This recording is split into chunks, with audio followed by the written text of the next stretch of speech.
નમસ્કાર દર્શક મિત્રો, આપ નિહાળી રહ્યા છો N24 ગુજરાતી। તો નજર કરીશું આજના મહત્વના સમાચાર પર। વાગરાના હરિનગરમાં સરકારી જમીનમાં ચાલતું કરોડોનું ગેરકાયદેસર માટી ખનન ઝડપાયું। 1.5 કરોડનો મુદ્દામાલ જપ્ત। ભરૂચ જિલ્લા વહીવટીતંત્રએ સરકારી સંસાધનોની લૂંટ ચલાવતા ભૂમાફિયાઓ સામે કડક કાર્યવાહી હાથ ધરી છે।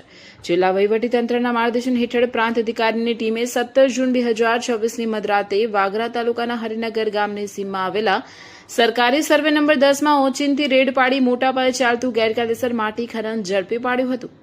ભૂમાફિયાઓ કોઈપણ પ્રકારની કાયદેસરની મંજૂરી વિના સરકારી જમીનમાંથી માટીનું ખનન કરી રાજ્ય સરકારને રોયલ્ટીનું નુકસાન પહોંચાડી રહ્યા હોવાનું બહાર આવ્યું હતું। પ્રશાસનની ટીમ સ્થળ પર પહોંચતા જ ભારે નાસભાગ મચી ગઈ હતી। તંત્ર દ્વારા સ્થળ પરથી માટીથી ભરેલી 2 ટ્રકો, માટી ભરવા માટે ઉભેલી અન્ય 2 ખાલી ટ્રકો તેમજ ગેરકાયદે ખોદકામ માટે ઉપયોગમાં લેવાતા 2 હિટાચી મશીનો સહિત અંદાજે 1.5 કરોડનો મુદ્દામાલ જપ્ત કરવામાં આવ્યો હતો।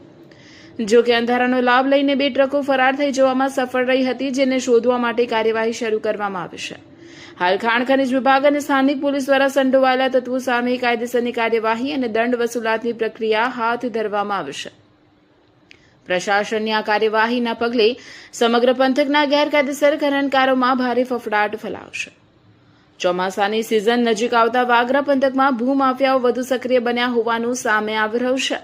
ખાસ કરીને વાગરા જાડસ વિસ્તારમાં રાત્રિના સમયે માટી વહન કરતા ભારે વાહનોની અવરજવર વધતા શંકા વ્યક્ત કરવામાં આવી રહી છે।